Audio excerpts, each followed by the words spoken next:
Muy buenas tardes. Vamos a un pequeño saludo aquí. Pues Alejandra, Carlos, obviamente el doctor David, Igmar, bienvenido, Jenny Uribe, Juan, Marisa, Carmen, Marina, Roberto, que están ingresando en este momento. ¿Cómo están? Vamos a esperar un par de minutitos. Hay gente que está escribiendo aquí. Estamos desde Facebook Live también. Nos indica que están ingresando, que les demos un par de minutos, doctor. Buenas tardes. ¿Cómo está, doctor David? Tienes el micrófono cerrado.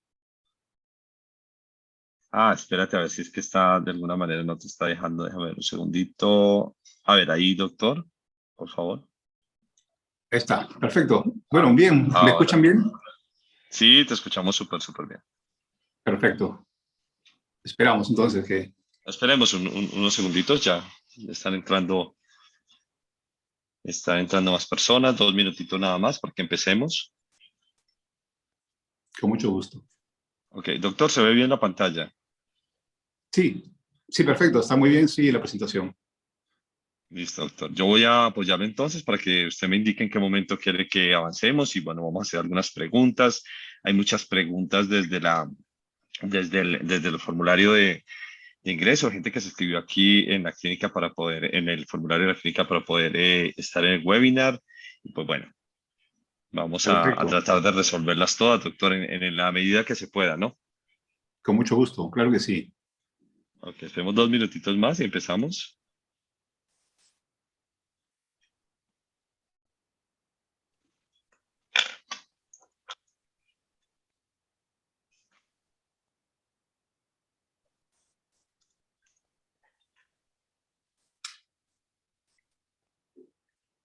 Bueno, yo creo, doctor, que ya, 2 minuticos vamos empezando, si les parece. Obviamente, para todos y los que se encuentran aquí, los que van a ver en un futuro muy próximo esta grabación, estamos en este momento a través de las redes sociales, a través de Facebook, de Instagram. Vamos a tener esta grabación también disponible en nuestro canal de YouTube próximamente para aquel que quiera volver a verla, para aquel que quiera volver a repetirla y pues obviamente recibir los buenos consejos del doctor David. Entonces vamos a empezar en este momento, pero pues no podemos empezar de otra manera que presentando al doctor David. Tenemos aquí obviamente el beneplácito de tener una persona como el doctor David Ríos. Bienvenido, doctor. Es su especialidad la traumatología. El doctor tiene una formación muy extensa, pero voy a tratar de resumirla un poquitico, dando tiempo también que entren más personas. Doctor es médico cirujano de la Universidad Nacional de San Agustín de Arequipa, médico especialista en cirugía ortopédica y traumatología de la Universidad Nacional Mayor de San Marcos. Es médico especialista en el Hospital Naval de Lima, médico especialista en la clínica Ricardo Palma. Tiene diferentes actividades asistenciales. Es médico traumatólogo, obviamente, de la clínica Javier Prado. Es el exdirector médico en laboratorios Hershey S.A. y ha tenido diferentes capacitaciones, como fellow en cirugía vertebral del Hospital Militar Central en Colombia, acá mis paisanos, y fellow en el Hospital St. George, St. Thomas en Londres, Inglaterra. No, si dejé algo por fuera, doctor, por favor me indica. ¿Todo es correcto? ¿Me escucha bien, doctor? Correcto, sí, muchas gracias. Gracias por su Bueno, presentación. esta es la parte en que se sonrojan todos, pero bueno, doctor, hay que también honrar sus Sí, estudios y sus han hecho esfuerzos, una ¿no? buena investigación. Muy bien, Muchas doctor. gracias, sí, Entonces, señor. si le parece, empecemos, doctor. ¿Le parece? Perfecto, perfecto, excelente. Bueno, muchas gracias por invitarme a esta reunión. La imagen que ven ustedes me presenta como un traumatólogo, ¿no? Y como decía John, hoy vamos a hablar sobre las emergencias en traumatología. ¿Me puede dar la siguiente lámina, por favor? Muy bien, vamos a ver cómo se manejan las lesiones en la emergencia. La siguiente, por favor. Muy bien, gracias. Bueno, vamos a hablar a continuación sobre no solamente las fracturas, porque yo entiendo que hay muchas personas que quieren tener un panorama un poco más grande de unas fracturas. Y en principio quiero decirles que nosotros en la clínica tenemos esta premisa en nuestro manejo de pacientes lesionados, ¿no? Lo primero que ponemos es nuestro corazón, la forma de cómo vamos a recibirlos, a tratarlos. Y de luego de nuestro corazón, nuestra capacidad mental, o sea, lo que hemos aprendido para poder ayudar a las personas, ¿no? Esta es nuestra forma, nuestra política de manejo de los pacientes lesionados. La próxima, por favor. Muy bien, vamos a hablar sobre los golpes, ¿no? Los golpes en el término médico, bueno, el lenguaje médico a veces nos confunde un poco. Entonces vamos a ir asociando los términos, digamos, cotidianos que tenemos nosotros con los términos médicos, ¿no? A los golpes le llamamos contusiones, la próxima. Y las contusiones, los golpes, pueden traer dos tipos de problemas. Uno de los problemas que nos traen es el sangrado, ¿no? El golpe sobre alguna extensión de nuestro cuerpo produce sangrado. La próxima, por favor. Y ese sangrado puede tener dos caminos. Puede ocurrir lo que estamos viendo acá en esta rodilla, ¿no? Que la sangre se difumina, se dispersa, digamos, en los tejidos y nos da esta coloración. Cuando el tejido se dispersa, no nos preocupa mucho. Pero cuando la sangre se concentra, cuando se forma un hematoma, la próxima, por favor, sí nos preocupa porque los hematomas, o sea, la colección de sangre, como en este músculo que ustedes ven aquí, sí puede traernos problemas porque se puede infectar. Entonces, tenemos que estar muy atentos, digamos, a cómo evoluciona. La próxima, por favor.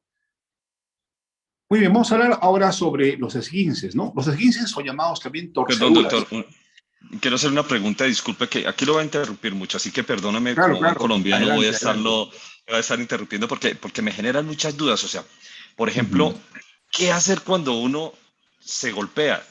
Y digamos, ¿qué es lo primero que uno hace? Porque en ese momento, pues, digamos, la sangre no está en la cabeza, estamos asustados. ¿Qué es lo primero que debo hacer, doctor? ¿Qué recomienda a ustedes de, obviamente, su punto de vista profesional para iniciar o cuáles son las acciones que deberíamos en este momento empezar a hacer? Perfecto.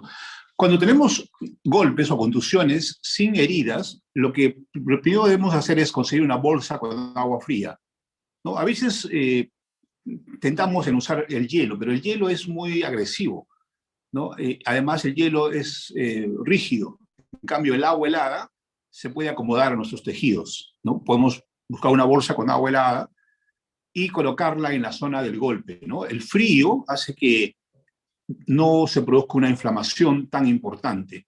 El proceso inflamatorio es un proceso natural del organismo que se produce para reparar los tejidos. O sea, la inflamación es una reacción, una respuesta buena para nosotros, pero nos causa molestias, ¿no? Nos causa dolor, aumento de volumen, en algunas ocasiones nos produce mucho malestar y nosotros tomamos antiinflamatorios, pero el mejor antiinflamatorio frente a una lesión aguda es el frío. Y yo siempre sugiero a las personas usar bolsas con agua fría. La bolsa tiene la posibilidad de acomodarse, digamos, a la zona lesionada y se colocan, digamos, por momentos, ¿no? No permanentemente porque produce también cambios en la piel. Eso es lo primero que hay que hacer. Ante los golpes, Doctor, una pregunta. ante los esguinces, ¿cómo no? Y eso que nos dicen a nosotros que debemos colocar agua caliente y agua fría como en, en intervalos, ¿es admisible? ¿Se puede hacer? ¿O simplemente No, nos en la vamos con el emergencia, tema del agua fría? sí, solamente con agua fría, ¿no? El calor no se usa en la emergencia. Vamos a hablar luego del uso del calor en las lesiones musculares, que vamos a hablar a continuación, pero cuando tenemos golpes, cuando tenemos esguinces, cuando tenemos inclusive fracturas, lo mejor es usar frío. Entonces, el rey del frío es el agua helada. Perfecto, doctor. Gracias Espero haber respondido a por la su respuesta. respuesta. Claro que sí. Con mucho gusto. Muy bien. Decíamos que los esguinces son los movimientos anormales en una articulación. Por ejemplo, acá tenemos una imagen de un tobillo, ¿no?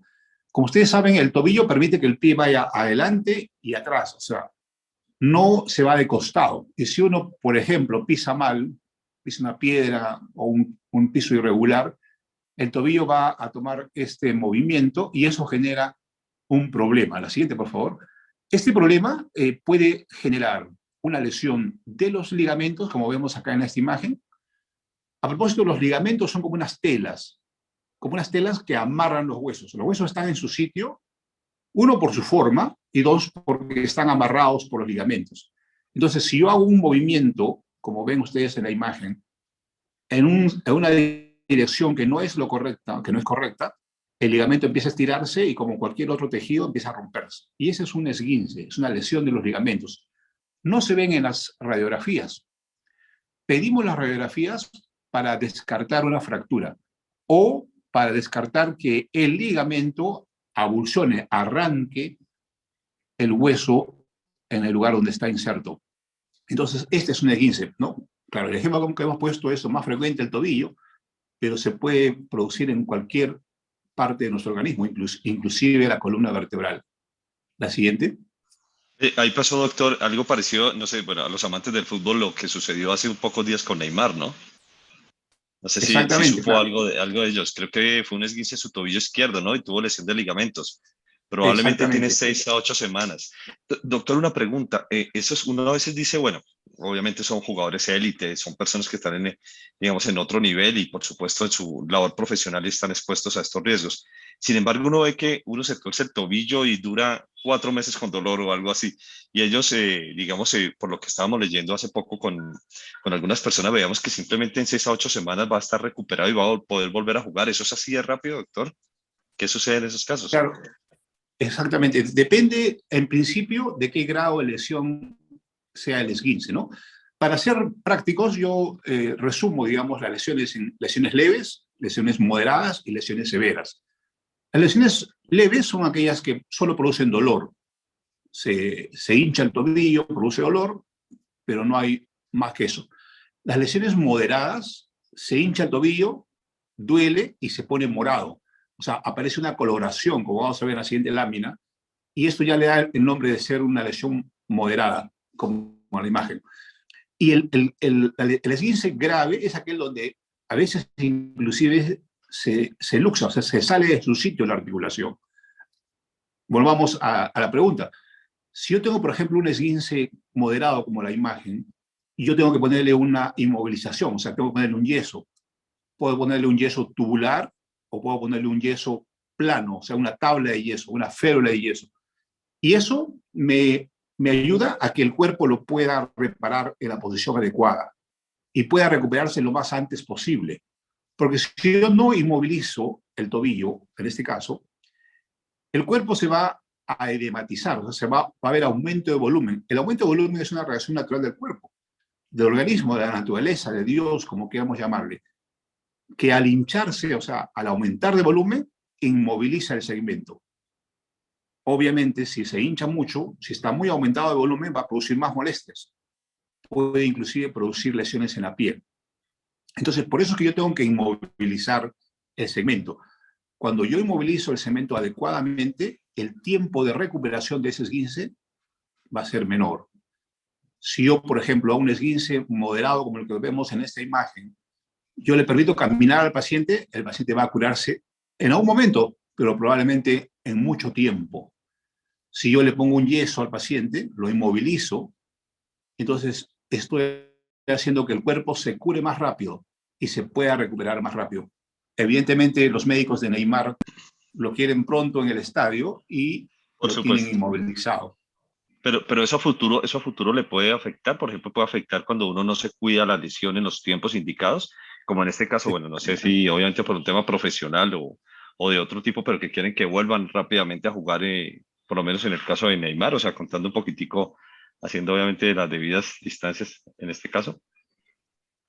Exactamente, si hacemos un buen tratamiento, entonces la recuperación va a ser más rápida y va a ser lo mejor posible, ¿no? Cuando hay una lesión, ya tenemos que entender que no va a quedar igual que antes. O sea, las personas dicen, ¿voy a quedar igual que antes? Y sería mentirle decirle que va a quedar igual que antes porque existe una lesión. Puede quedar un poquito diferente a lo anterior, a cuando no había una lesión. Pero el que tenga una incapacidad depende de cómo se maneje la lesión. Yo, por ejemplo, recibo pacientes que tienen o han tenido una esguince de tobillo y dice, yo me curé en mi casa, doctor, me puse llanté, me puse X cosas y me trató mi abuelita, ¿no? Entonces, ahora, después de 4 meses, sigo con dolor. Lo que pasa es que no tuvo un tratamiento adecuado, ¿no? El llantén no fue suficiente o el conocimiento de la abuelita no fue suficiente como para que su recuperación sea buena. El cuerpo siempre lo va a querer curar, siempre lo va a querer arreglar, pero tenemos que darle condiciones adecuadas para que nuestro cuerpo nos cure de la mejor manera. Doctor, y hablando un poco de lo que usted me estaba comentando ahora, ¿qué tipo de férulas, que era una pregunta que hacía acá Ricardo Montalbán, decía qué tipo de férulas se debe tener en una estación de emergencia y cómo usarlos? O sea, porque me imagino tal vez que él está en algún sitio de trabajo o algún sitio deportivo. Estaba como preocupado por qué tipo de férulas debería tener algo básico para poder por lo menos atender en primeros auxilios a este tipo de lesiones. Sí, vamos a ver en los siguientes diapositivas los tipos de aparatos de yeso que usamos habitualmente. ¿Podemos seguir? Claro que sí, me lo estoy adelantando, doctor, estoy ahí spoileándolo. Está bien, está poniendo el interés en Ok, eso. Muy bien. Ahora vamos a pasar a lo que son las luxaciones, o llamadas también dislocaciones, ¿no? El término dislocación es un término en español que está mal traducido del inglés. En inglés se dice dislocation, en español se dice luxaciones, pero popularmente le llamamos dislocaciones, ¿no? A estas lesiones donde, la siguiente por favor, donde perdemos la congruencia de la articulación. Por ejemplo, acá tenemos una imagen del hombro, donde el hombro se sale de su sitio, ¿no? Ha sido tal el traumatismo que ha roto los ligamentos que ya hablamos en las diapositivas anteriores y hace que la articulación se salga de su sitio. Las luxaciones son lesiones mucho más graves, ¿no? Generalmente se producen cuando se produce un traumatismo de alta energía. Por ejemplo, caídas de altura, accidentes de tránsito, donde hay un agente agresor muy importante. Entonces, las luxaciones son verdaderas emergencias. El dolor hace que el paciente no pueda tolerar. Yo muchas veces he atendido pacientes luxados, ¿no? Que se llegan a desmayar en el piso de la emergencia antes de que los veamos nosotros por el grado de dolor que producen, ¿no? Entonces, eso hay que tenerlo presente. Mucha gente, cuando existen esas luxaciones, a veces en los partidos de fulito, los amigos mismos son los que se ponen a a ayudar, pichangar. exactamente, pero creo yo que si no tenemos el conocimiento adecuado, a veces solamente perturbamos el tratamiento correcto, ¿no? Entonces, es muy importante siempre pensar que tenemos un centro en la emergencia de la clínica, donde tenemos traumatólogos 24 horas al día, los, los 7 días a la semana, ¿no? Y entonces estamos prestos para ese tipo de emergencias que siempre digamos, que ocurren en nuestros Muy medios. delicadas, ¿no? Y Ahí me lleva a delicadas. pensar, ahí me lleva a pensar dos cosas, doctor. La primera es, ¿cómo se debe tratar una fractura o un golpe? Que es una de las preguntas que hace Margarita Romero. Dice, ¿cómo se debe tratar una fractura o un golpe en una cancha de fútbol o jugando basquetbol o bueno, o simplemente haciendo cualquier actividad que es como lo que uno puede hacer? Y la segunda pregunta, doctor, y perdone que abuse de su conocimiento, pero sí quería preguntarle, mucha gente dice, ¿sabe que yo no voy al hospital porque, o a la clínica en este caso, porque mm, me da susto con el tema del COVID?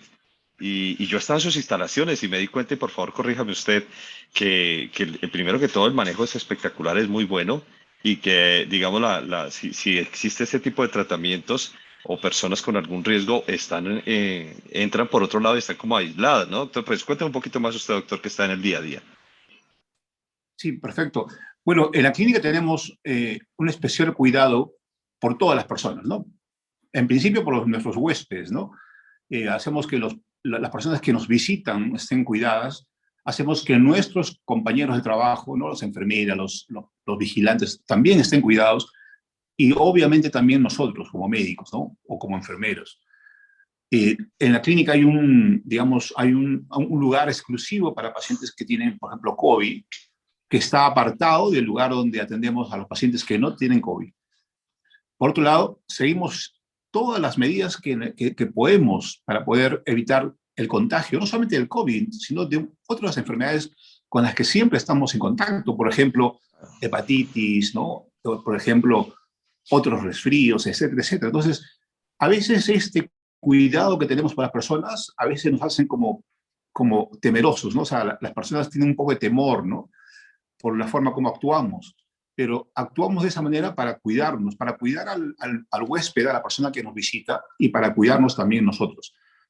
Pero no tenemos que tener temor, digamos, de visitar la emergencia de la clínica Jaime Prado en este caso, porque tenemos normas muy claras para el control de infecciones. Yo me sentí muy tranquilo y muy seguro cuando estuve por allí, entonces por eso lo recomiendo y dije, pero la verdad tenía digamos, un poco de temor de venir y cuando ingresé dije, no, pero eso está muy bien, me sentí muy tranquilo y como que respiré y dije, qué bueno, doctor, excelente. Muy bien, doctor, no lo quiero interrumpir, por favor, entonces avancemos en su caso. Discúlpeme porque estoy aquí tratando de ser No, como no, no, el perfecto, me parece muy bien. interlocutor entre las Así preguntas que creo nos que hacen es. en Facebook, acá. Está bien, doctor, Perfecto. excelente. Gracias. Gracias por su ayuda. La siguiente, por favor. Claro que sí. Y esta es una imagen, ¿no? Ustedes, por ejemplo, acá pueden ver la radiografía, ¿no? El hombro está fuera de su lugar. Entonces, esta es una lesión importante que tenemos que corregirla. Y entre más rápido, mejor. Estas son las luxaciones, o sea, la pérdida de la congruencia de una articulación. Y así como ocurre en el hombro, puede ocurrir en el codo, en la muñeca, en los dedos, en la cadera, en la rodilla, etcétera, etcétera, en cualquier articulación de nuestro organismo. La siguiente, por favor. Muy bien, y luego vamos a entrar a los dolores que atendemos con mucha frecuencia en la emergencia también, ¿no? Una de ellas es la lumbalgia. Hace un momento alguien preguntaba y decía, ¿qué pasa si es que tenemos dolor en la cintura? ¿No? Ahora, cuando tenemos dolor en la cintura, tenemos que ser conscientes de que esto puede ocurrir en muchas personas. La estadística médica dice que aproximadamente el 70 al 75% de la gente económicamente activa sufre o sufrirá de dolor de espalda baja o lumbalgia en algún momento de su vida. O sea, todos podemos tener lumbalgias. Y las lumbalgias, como yo siempre le digo a las personas, es un término muy general. El término lumbalgia es un término muy general, como si tengo fiebre. Y la labor del médico es buscar cuál es el origen de la fiebre. El médico no es un indicador de medicamentos. El médico es un investigador de por qué ocurre la lesión para poder darle una solución adecuada. Entonces, si yo, por ejemplo, tengo una lumbalgia, y hablando de frecuencia, de una lumbalgia muy importante, el paciente dice, doctor, llegué y no pude ni siquiera doblarme, no pude agacharme, no podía moverme, probablemente le dio una especie de calambre, ¿no? Una contracción sostenida del músculo. Estoy hablando en frecuencia, en lo más frecuente, ¿no? O un desgarro muscular en la parte lumbar, como ocurre en los jugadores de fútbol, en las piernas, ¿no? Hay mucha gente que se cae jugando fútbol porque va a correr más de lo que puede su organismo para meter el gol y se cae porque le dio un calambre. Algo parecido pasa en la región lumbar. O se choca con otro jugador y tiene un desgarro muscular en la pierna. Igual pasa en la parte lumbar. Muchas veces hacemos movimientos que generan una ruptura del músculo. El músculo es como una tela que se rompe y genera también dolor lumbar. Entonces, hay muchas causas por qué puede haber lumbalgias. El trabajo Doctor, del una médico, pregunta. ¿cómo no? Y perdóneme que le haga una pregunta acá que me hace mucho sentido con lo que usted viene hablando y que la hace Jacqueline Paco. Dice, y no lo sabía, así que aquí me siento muy ignorante, ¿qué tipo de fracturas por estrés existen? Yo ahora le hago la pregunta, ¿existen fracturas por estrés? Sí, exactamente. En la siguiente diapositiva vamos a hablar sobre fracturas y ahí podemos hablar sobre las fracturas por estrés, ¿te parece? Para completar Total, doctor, este total. concepto este concepto de lumbalgias. Yo me Entonces, adelanto, doctor, perdón. no, está bien, me parece muy bien, pero para ir en orden, para tener un orden en el pensamiento, Por supuesto. las lumbalgias pueden tener dos tipos, digamos, de caminos, ¿no? Las lumbalgias puras, donde solamente duele la parte del lumbar, como este joven que está en la imagen, o la lumbociatalgia o la ciática, que es el dolor lumbar que se va a la pierna, que se baja al miembro inferior y puede llegar hasta el pie. Entonces, esos digamos, dos tipos de dolor son muy importantes de diferenciarlos, ¿no? La próxima, por favor, si me dan otra imagen. Y vamos a hablar ahora sobre el dolor del hombro. Otra de los dolores, digamos, por los que nos visitan los huéspedes a la clínica es porque es muy frecuente encontrar gente con dolor en el hombro y más aún en este tiempo donde trabajamos en forma remota, en forma inadecuada en la casa. Y digo inadecuada porque trabajar sentados en la mesa del comedor o trabajar sentados en un escritorio poco adecuado hace que el lado donde usamos el mouse, ¿no?, nos duela con frecuencia porque no está trabajando, digamos, en forma adecuada. O sea, no tenemos una posición adecuada o un apoyo adecuado y la forma como mantenemos suspendido el miembro superior hace que los tendones del hombro se inflamen y nos produce un dolor como el que vemos en esta imagen. Muy bien, la próxima, por favor. Y vamos a hablar ahora sobre las fracturas. Y nuestra oyente nos preguntaba sobre las fracturas por estrés. Y tengo que comentar algo anecdótico sobre fracturas por estrés. Las fracturas por estrés no se producen porque estamos estresados. Las fracturas por estrés son fracturas que se producen por movimientos repetitivos. Por ejemplo, son muy frecuentes en los cadetes de las escuelas militares cuando recién están empezando a tener una vida militar. Por ejemplo, el hecho de marchar permanentemente con algún tipo de zapato que no es, digamos, el habitual, genera que haya un sobreuso en el hueso. Y ese sobreuso en el hueso produce fracturas por estrés. Puede haber fracturas por estrés en las piernas o en los pies, pero también puede haber fracturas por estrés o por sobreuso en otras partes de nuestro organismo. No se producen porque estamos estresados, ¿no? La próxima, por favor. Oiga, doctor, qué bueno, qué bueno. Doctor, una pregunta. Para los corredores que corren sobre, corredores que corren, bueno, los runners que corren sobre pavimento, sobre cemento, ¿usted recomienda? Es malo? Siempre he tenido como esa duda.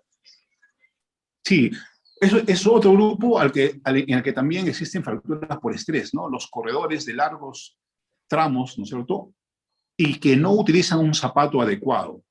Entonces, si uno quiere correr, pues me parece muy bien, pero creo que hay que ir por la zapatería y conseguir una zapatilla para correr, porque la mayoría de veces corremos o corren las personas sobre piso duro, ¿no? Los seres humanos hemos sido diseñados para correr en la arena, en la arena o en el pasto o en la tierra, y ahora corremos sobre el piso duro, sobre el asfalto o sobre el cemento. Entonces tenemos que usar zapatos que amortiguen ese impacto, ¿no?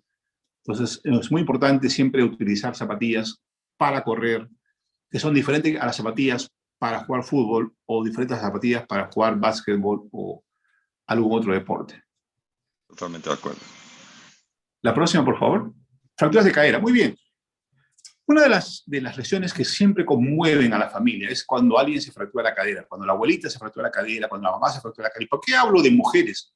Porque las fracturas de cadera en su gran mayoría son producto de la osteoporosis.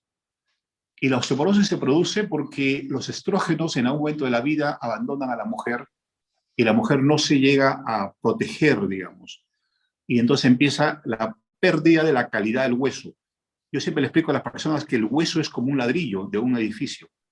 Y si a un ladrillo yo no le pongo suficiente cantidad de cemento y solamente es tierra, ese ladrillo se va a fracturar, se va a romper, se va a aplastar. Igual pasa con el hueso. El calcio es un elemento importante en nuestro cuerpo. Si no podríamos vivir sin calcio. El calcio es como un combustible. Y yo estoy durmiendo, estoy haciendo que mi corazón lata o que mis pulmones estén en actividad gracias al calcio. Entonces, Dios o la naturaleza, como quieran llamarle, ha hecho que el reservorio casi inagotable del cuerpo sean los huesos, que siempre están proveyendo de calcio al sistema. Y si yo no repongo ese calcio que estoy utilizando, entonces me voy a quedar con menos cantidad de calcio, menos resistencia del hueso, y esa menor resistencia del hueso se traduce en fracturas. Las fracturas de cadera, la próxima, por favor, son, como dije hace un momento, muy frecuentes en mujeres, sobre todo mayores, ¿no? Aquí tenemos la cadera. Cuando decimos cadera no me refiero a las caderas que habitualmente conocemos nosotros en el lenguaje popular, sino son las fracturas que están en la articulación, bueno, técnicamente le vamos a llamar coxofemorales, o sea, entre la pelvis y el fémur del miembro inferior. Esta es la zona de la cadera, la unión del miembro inferior en la pelvis. Y como ustedes ven en esta imagen, es pues la ruptura. Puede ser del cuello, puede ser de la parte más baja, más, digamos, irregular, que se llama la parte trocantérica, ¿no? Hay diferentes tipos de fracturas, cada una de ellas tiene un manejo diferente. Todas son de indicación quirúrgica, porque cuando tenemos un paciente con una fractura de cadera, la inmovilización, o sea, el que el paciente no se pueda movilizar, porque imagínense ustedes, si se rompe la cadera, pues hay mucho dolor, y la falta de movimiento genera o trae consigo una serie de complicaciones. Trae consigo problemas pulmonares, por ejemplo, neumonías, trae heridas en las zonas de apoyo, que se llaman úlceras de decúbito, y se ha visto estadísticamente que si una persona no se opera o no se moviliza precozmente, tiene el riesgo de fallecer, digamos, en algún tiempo, porque incapacita, o sea, inmoviliza a la persona, ¿no? Ahora me dicen los familiares, doctor, pero mi abuelita tiene 90 años.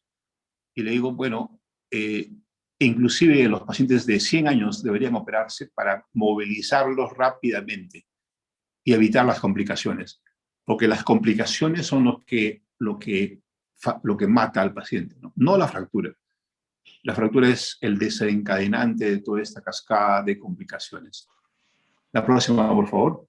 Ok, doctor, mientras paso a la próxima, le hago una pregunta que hacen aquí desde Facebook. Antonio Álvarez dice lo siguiente: doctor Ríos, en mi caso me operaron el tobillo hace como 4 años haciéndome una reconstrucción del mismo. Debido a muchas torceduras, el problema es que mi tobillo sigue hinchado. ¿Qué puedo hacer? Perfecto. Luego vamos a hablar sobre las fracturas de tobillo y ahí podemos responderle a nuestro amigo. Yo me estoy adelantando, doctor, todo el tiempo, no importa, vamos a sacar las fracturas de cadera. Que genere un poco de interés en adelante. Muy bien. Entiendo. Esta es una imagen, por ejemplo, ustedes pueden ver acá en el lado suyo, que es izquierdo, la cadera normal, y en el lado izquierdo la cadera fracturada, ¿no? Esto es para que más o menos tengan una idea, pero cuando en la casa vemos un paciente con fractura de cadera, es un paciente que tiene dolor en la zona de la cadera y generalmente tiene una posición diferente a la que habitualmente está la cadera que no se rompió. Entonces, a eso le llamamos posición antálgica. El paciente se acomoda de tal manera que no le duela y rota su miembro inferior, o se acorta el miembro inferior, o se pega hacia la parte media de su cuerpo. Y esto nos va explicando que el paciente tiene una fractura. Cuando tenemos una fractura de cadera, lo primero que tenemos que hacer es ayudar al paciente a no tener dolor y a movilizarlo con mucho cuidado. El dolor en las fracturas se produce por el movimiento. Y esto tienen que tenerlo siempre grabado. Cuando tenemos una sospecha de una fractura, tratar de no movilizar mucho ese segmento. El hueso duele cuando se mueve. Como decía un profesor mío, puede ser que yo tenga el hueso doblado en dos, pero si no se mueve, no duele.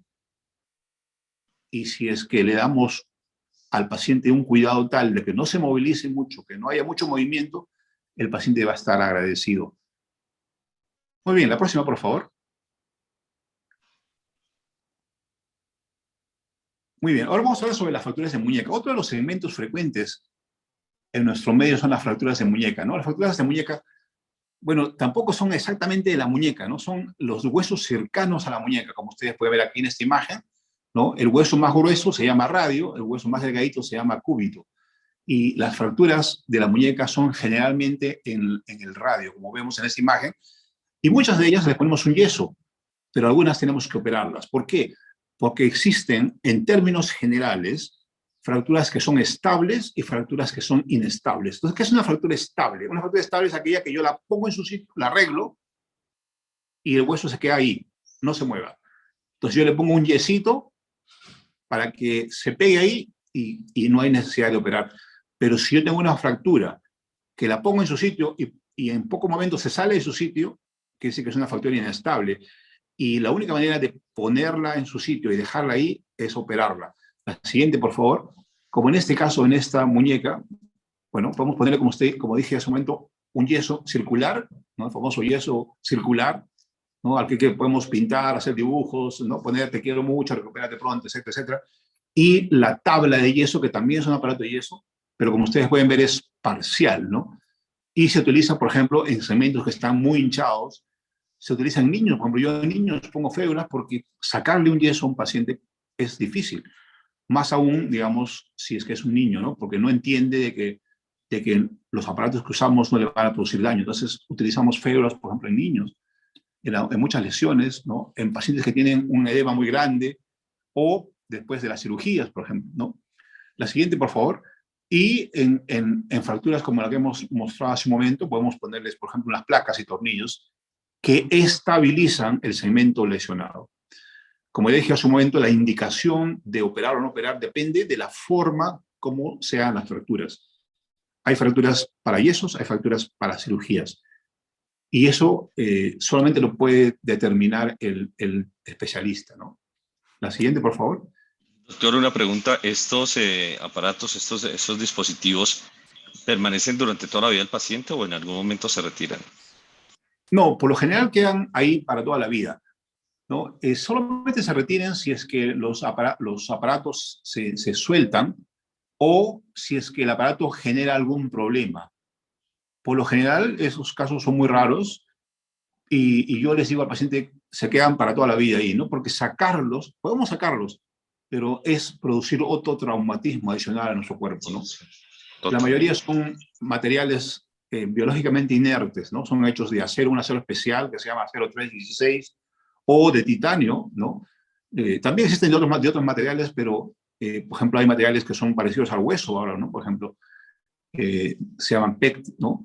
Pero los dejamos ahí, no nos preocupan si no producen molestias. La No, no, próxima. solo si vamos pasando en el aeropuerto y nos empieza el detector de metales a sonar, nada más. Es el único Sí, momento sí, donde nos exactamente. Ahí molesta. tenemos que llevar una foto, ¿no? En el celular Sí, una sí, foto sí, de la sí. radiografía y mostrársela al hombre de seguridad para decir, bueno, acá estoy hecho de titanio, De ¿no? titanio, Muy bien, y ya así llegamos es. a las fracturas de tobillo, ¿no? Que nos preguntaba nuestro amigo. La siguiente, por favor. El tobillo, bueno, es más o menos la foto que veíamos hace un momento cuando hablábamos de esguinces, ¿no? Cuando yo llevo el tobillo en una dirección que no es la correcta, o se rompe el ligamento o se rompe el hueso, ¿no? Hay dos posibilidades. Y cuando se rompe el hueso, como ustedes pueden ver, se pierde. El tobillo es como una pinza, si pueden ver mi mano, donde ingresa el pie y puede moverse adelante o atrás. Entonces, el tobillo, esa pinza, no solo tiene que ser casi perfecta, porque si se pierde una patita de la pinza, ya no funciona el tobillo. Entonces, por eso es que una gran mayoría de fracturas son quirúrgicas. La próxima, por favor.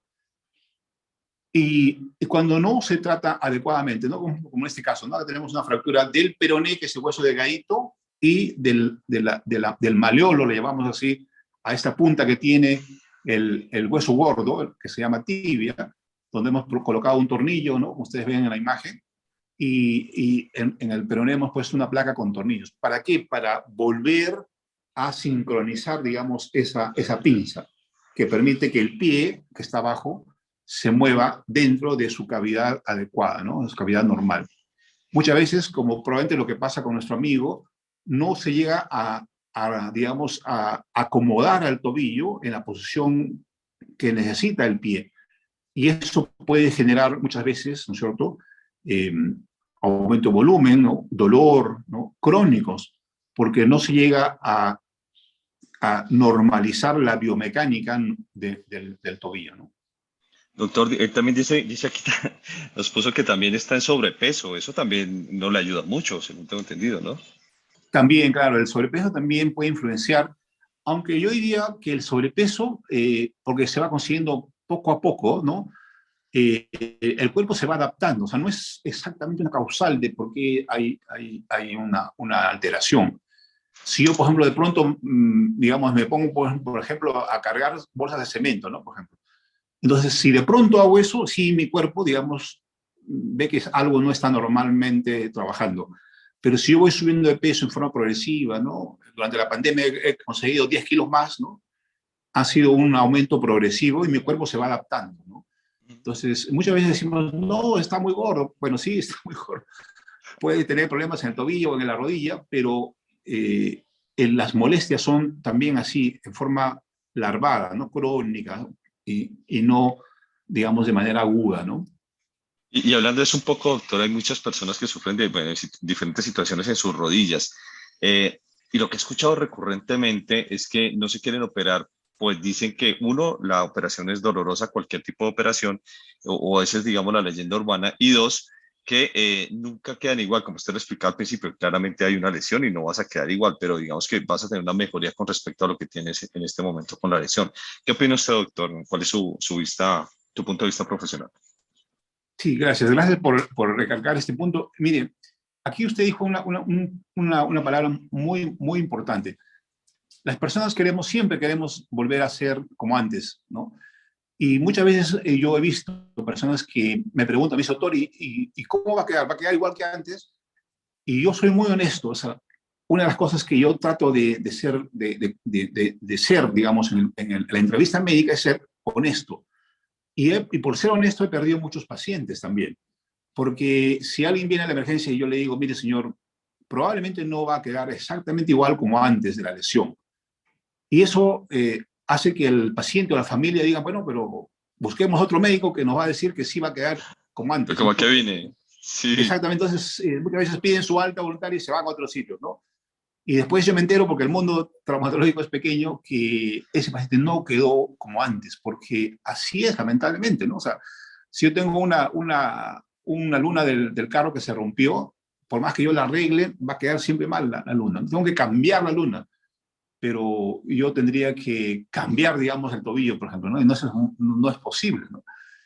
Pero dentro de la honestidad con la que manejamos, digamos, la entrevista, tenemos que explicarle también que existen grados digamos, de dificultades que van a tener al futuro. Cuando estamos en manos de gente profesional, de gente que tiene experiencia, ¿no? La, la, el daño residual va a ser menor, pero si es que nos ponemos en manos de gente que no tiene, digamos, mucho conocimiento, o peor aún, si es que no son profesionales, entonces las lesiones van a ser mucho peores que las que tenemos, ¿no? Eh, yo reconozco que existen los famosos hueseros en nuestro medio, los Y así sobadores, ¿no? es. Que eran nuestros colegas, digamos, de algunos años atrás, pero que lo hacían de forma, digamos, empírica, de forma, heredaban un conocimiento popular. No sé si bueno o malo, pero probablemente el pronóstico para el futuro no va a ser el más adecuado, ¿no? Entonces, es muy importante siempre pensar dónde voy a tener una atención profesional que me va a permitir tener un menor, digamos, un mejor pronóstico para el futuro, ¿no? Muy bien, Y, doctor. y sí, y hablando del dolor, bueno, ahora tenemos un arsenal muy importante para el manejo del dolor, ¿no? Y cuando los pacientes siempre dicen, doctor, y vamos a cirugía, ¿y qué riesgos hay, doctor? Y yo siempre le explico a los pacientes que ir a cirugía es como volar en un avión, ¿no? Podemos volar a Arequipa, por ejemplo, que es muy cerca, son una hora de viaje, o podemos volar a los Estados Unidos, que son 6 horas de viaje. Y en 6 horas de viaje puede haber más complicaciones, ¿no? Puede haber una tormenta, puede haber vientos huracanados, etcétera, etcétera. Pero el piloto del avión sube al avión para manejar ese avión con todas las precauciones posibles para que esa tormenta no le afecte, ¿no? Se preocupa de sus llantas, de su combustible, etcétera, etcétera. Igual es el cirujano tiene que ver cómo está la sangre, cómo se coagula o no se coagula bien la sangre, cómo funciona ese riñón, cómo está ese corazón, en algunas personas cómo están sus pulmones, y muchas veces nosotros ingresamos a cirugía acompañados, por ejemplo, del cardiólogo. Porque el cardiólogo es como decir el mecánico de vuelo que va a decirnos, mira, allá viene la tormenta, ¿no? Prepárate, ponle más velocidad, ponle más fuerza al avión, ¿no? Igual es en la cirugía. En la cirugía somos un equipo de gente profesional, ¿no? Los anestesiólogos, muchas veces los cardiólogos, las enfermeras que también nos ayudan a llegar a buen puerto, a llegar a un aeropuerto sin contratiempos. De eso se trata, ¿no? Y creo que terminamos con esta diapositiva. No sé si tenemos más preguntas Doctora, o hay preguntas. muchísimas No, a usted. preguntas. Creo que voy a tomar algunas de ellas y las voy a resumir. Hay una súper buena acá, me gusta mucho. Bueno, hay una bastante técnica, em, pero hay una pregunta que dice, en el primer nivel de atención, ¿qué tipos de fracturas se pueden tratar? Yo diría todas las fracturas se deben tratar en la primera atención, ¿no?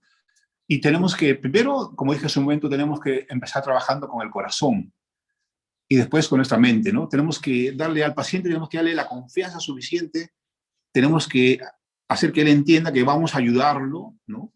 Que estamos en ayuda al paciente. Eso es muy importante. O sea, la atención primaria es eso, o sea, es hacer que el paciente esté tranquilo, porque cuando estamos ansiosos o cuando estamos preocupados, el umbral del dolor va a variar, ¿no? Los pacientes ansiosos, preocupados, estresados, tienen más sensación de dolor, sienten más el dolor. Cuando están tranquilos, reposados, confían en el médico que los está atendiendo o en el profesional que los está atendiendo, entonces el nivel de dolor, de sensación de dolor va a ser menor. O sea, muy importante. Dos, tratar de darle analgesia al paciente, ¿no? Y no movilizarlo mucho o inmovilizar la zona, ¿no? Mire, hay miles de formas como podemos inmovilizar. Yo veo a veces formas tan simpáticas, diría yo, de inmovilizar, que la gente utiliza miles de cosas que tiene a la mano. Por ejemplo, una vez vi que un señor llegó con un cucharón en la mano para inmovilizar a la muñeca, ¿no? La esposa le puso el cucharón en la mano y lo vendó con una venda elástica. Y el hombre llegó con su cucharón. Le hubiese querido tomar una foto porque realmente me encantó la forma como esa señora ayudó a su esposo con una fractura de muñeca. Y así podía contar muchas anécdotas de cómo se puede inmovilizar los segmentos lesionados. Solamente depende de nuestra imaginación. También es, doctor, y obviamente el ánimo de ayudar a los demás. Doctor, me pregunta también acerca de las fracturas de costillas, de tórax cerrado. Sí, ¿Qué nos señor. puede contar acerca de ellas, doctor? Sí, cuando tenemos golpes, contusiones sobre la parrilla costal, pueden ocurrir dos cosas. Pueden ocurrir fracturas y pueden ocurrir neuritis intercostales. Estoy hablando otra vez como médico, con Wow, sí, palabras doctor. difíciles. Muy bien, Póngame eso en español, por favor, castizo. perfecto. Sí, señor, claro que sí. Cuando yo me golpeo la costilla, puedo tener dolor por dos cosas. Dolor que se perpetúa, ¿no? Claro, yo me golpeo en un momento, me golpeo con la silla, me duele 1 o 2 horas y bueno, pero cuando el dolor tiene 1 o 2 días, 1 semana, 2 semanas, entonces la persona dice, bueno, seguro que me fracturé la costilla. Y no siempre uno tiene que fracturarse la costilla para tener dolor intenso y molesto. Las fracturas de costillas son producidas por traumas de muy alta energía. Por ejemplo, si un accidente de tránsito, por ejemplo, muchas veces cuando el compañero de juego golpea con el codo, la región costal, ¿no? Y la fractura de costilla, digamos, se cura sola prácticamente. Pero ¿cuál es la diferencia con la lesión o la inflamación del nervio? Que es otra de las condiciones muy similares, pero que tienen un tratamiento diferente. Cuando yo me rompo la costilla, ¿no es cierto? La costilla es como un arco. Entonces, si se rompe en un solo lugar, la costilla no necesita tener mayor inmovilización, porque todo el arco, todo la caja torácica, lo inmoviliza como una férula que se pone a sí mismo. Entonces no me preocupa mucho. El dolor de la fractura es desde el inicio del trauma. Pero si yo me golpeo, muchas veces hay gente que se cae en la ducha, por ejemplo, y se golpea las costillas. Y claro, tienen el dolor del golpe 1 o 2 días, y de pronto al segundo o tercer día empieza el dolor intenso. Y el paciente dice, bueno, probablemente me rompí la costilla, y van a la consulta, ¿no? Van a la consulta. Le tomamos una radiografía, bueno, lo examinamos primero porque el examen clínico es lo más importante para el médico. El médico que no examina a su paciente, que no lo examina al paciente, probablemente le debe una disculpa al paciente. Tenemos que examinar al paciente. El examen clínico y el diálogo con el paciente es lo más importante de medicina. Mucha gente dice, no, lo más importante es la radiografía, la resonancia, la tomografía. Todos esos son exámenes auxiliares. Y muchas veces hemos cometido graves errores por solamente ver las imágenes. Volviendo al tema, si yo tengo un paciente con dolor en la región costal luego de un golpe que no tiene fracturas, lo que puede tener es una inflamación del nervio intercostal. Debajo de las costillas pasan unos nervios, o entre las costillas. Y cuando yo me golpeo, el nervio se inflama y produce un dolor tan intenso como una fractura. El dolor de la neuritis intercostal postraumática tiene un manejo diferente de una fractura o de un golpe. O sea, requiere otro tipo de medicación. Y puede durar 3 o 4 semanas hasta que el nervio se desinflame. Entonces, por eso es importante conversar con un profesional que pueda o que tenga el conocimiento suficiente para distinguir estos dos tipos de lesiones en la caja torácica. Obviamente Bueno, doctor, hay fracturas que tienen que operarse, pero bueno, son las menos, gracias a Dios. doctor, dos últimas preguntas. Una un poco Con mucho compleja. gusto. Voy a tratar de leérsela acá, pero creo que esto va a necesitar es que el paciente vaya a una consulta con usted. Dice algo así como, tengo un resultado de una resonancia lumbosacro y quisiera una opinión y tratamiento. Uno, disco intervertebral L5S1, fisura de las fibras anulares posteriores con consecuente hernia central del núcleo pulposo. 2. Prominencia circunferencial simétrica de los discos intervertebrales L3, L4 y L4, L5. 3. Rectificación de la lordosis lumbar por probable contractura de los grupos musculares paraespinales. Wow, doctor. Ahora sí, fue un poquito extensa. Sí, sí, claro, pero eso es muy habitual, ¿no? Quiero decirles que el lenguaje que hablamos los médicos no siempre corresponde, digamos, a nuestro concepto popular. Por ejemplo, la resonancia magnética es un estudio muy útil, de mucha, digamos, de mucha utilidad para nosotros. Cuando es traducida o es interpretada por el radiólogo tiene términos como nosotros, por ejemplo, como yo hace un momento hablaba de cosas complejas, ¿no? Neuritis intercostal, por ejemplo, o sea, y el radiólogo muchas veces informa y dice fractura oculta. Y las personas que leen piensan que realmente hay una fractura en el hueso. Pero fractura oculta es un término que usa el radiólogo para decir que el hueso se inflamó por el golpe.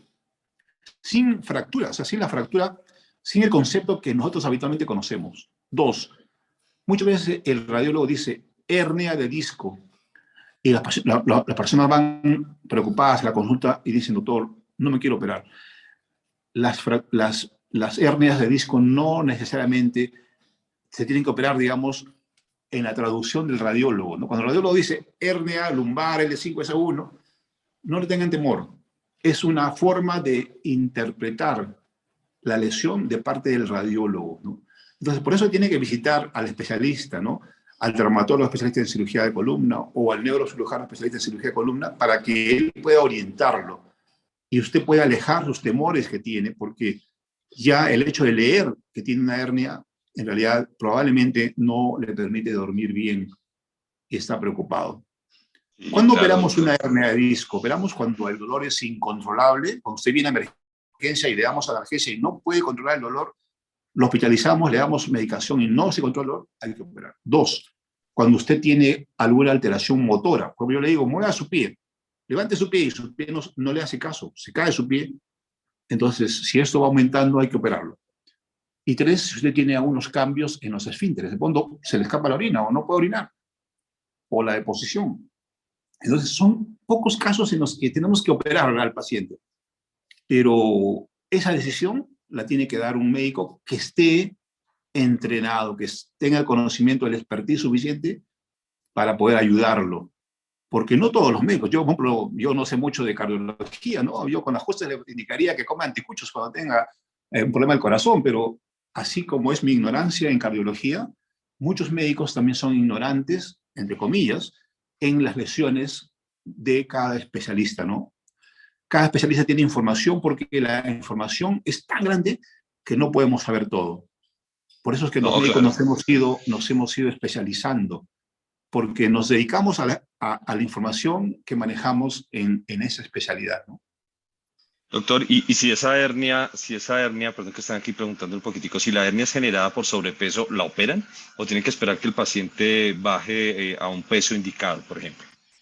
Claro, como le voy a repetir, solamente estos casos en los que yo he indicado, dolor incontrolable, compromiso motor o compromiso de los esfínteres, son los 3 casos en los que hay que operar siempre. Esté gordo, esté flaco, siempre hay que operar. Ya, Los ahí siempre demás hay que operar. casos son indicaciones relativas, ¿no? Relativa significa que, por ejemplo, ¿no? El paciente está muy gordito, no ha controlado su azúcar, que no tiene dinero para la cirugía, etc. Esas son condiciones relativas, ¿no? Ok, Las absolutas, gracias a Dios, son muy pocas. excelente. Doctor, una pregunta que hace Roberto aquí en el chat de Zoom. Dice, mi hijo tiene 5 años y tiene una fractura en el dedo anular, pero le colocaron una aguja por fuera. Quisiera saber si su recuperación va a requerir terapias y si su movilidad del dedo será normal. Sí, bueno, yo, para la tranquilidad del señor y para todos los padres, yo siempre les digo a los papás que van con los niños a emergencia, les digo, señores, los niños son como los lagartos. Le cortamos la cola y les sale otra cola. Vale, la otra. Yo he visto Totalmente. niños que tienen deformaciones importantes porque los niños son pues inquietos, ¿no? Son niños. Y entonces, lesiones tan complejas que en poco tiempo ya no existen, ¿no? Nuestro cuerpo tiene, para curar las fracturas, tiene dos partes, 2 episodios, digamos. El primer episodio, la primera parte es la consolidación del hueso, o sea, la curación del hueso. Y la segunda parte de esta curación, valga la redundancia, es la remodelación del hueso. Cuando nace un niño y se rompe la clavícula al nacer, en 6 meses no sabemos cuál de las 2 clavículas fue la fracturada. Imagínense ustedes el poder de remodelación que tiene el cuerpo a esa edad. A mi edad, probablemente una fractura de clavícula no se va a poder regenerar en los siguientes años, pero los niños son como los lagartos. Déjenlos Usted se ve muy, usted se ve muy van a tener joven, doctor. buen pronóstico. Roberto ahorita dice, ya, me voy a almorzar tranquilo, ya creo que está muy, muy contento. Bueno, doctor, lo último, ya la última pregunta, Con mucho y gusto. hace varios pacientes, voy a resumirla en una nada más. Dicen, quiero una consulta con usted, pero estoy en provincia, ¿cómo podría atenderme? O pues básicamente también pueden estar en la casa, o bueno, ¿cómo podemos llegar además de, por supuesto, ingresar a www.clinicajavierprado.com.pe? Sí, bueno, aunque digamos, en términos generales es muy importante el contacto con el paciente, ¿no? Como yo decía hace un momento, el diálogo con el paciente, el examen que yo hago al paciente me da mucha información. Lo más importante en el trabajo médico es la clínica, la llamamos nosotros, ¿no? Este contacto con el paciente. Pero bueno, hoy tenemos, por ejemplo, este medio, ¿no? Ustedes están reunidos conmigo mediante la pantalla, ¿no? Y en la clínica hay un servicio de telemedicina también, ¿no? Que podemos contactarnos con las personas, conversar con ellas, y la persona puede mostrar su dedo que está derecho, chueco, está morado, está rojo, etcétera, etcétera. Nos ayuda mucho también. Entonces, la clínica tiene un sistema de telemedicina que ayuda a las personas que no pueden estar en Lima o no pueden venir a la consulta o, digamos, tienen alguna otra limitación. Y siempre estamos para ayudarlos. Ese es nuestro deseo, ¿no? Nuestro objetivo como médicos es ayudar a las personas, ¿no? Muchos médicos, como conversaba en la mañana con una persona, dejamos a veces nuestras familias, nuestras comodidades para atender a las personas que no conocemos, pero que tenemos la satisfacción, que es lo que realmente es nuestra ganancia final, de ayudar a las personas. Muchas gracias por su Doctor, tiempo. a usted muchísimas Ha sido gracias, doctor David un Río, gusto. a todos con mucho gusto van a poder volver, si quieren ver alguna parte específica de este webinar, va a estar colgado en el canal de YouTube de la clínica y pues doctor, esperamos tenerlo nuevamente por acá. A usted muchas gracias, a todos los asistentes, tanto de los diferentes canales digitales como de Zoom, muy amables por haber venido y los esperamos en el próximo webinar. Un feliz día. A Chao, ustedes. doctor. Hasta pronto. Chao, chao.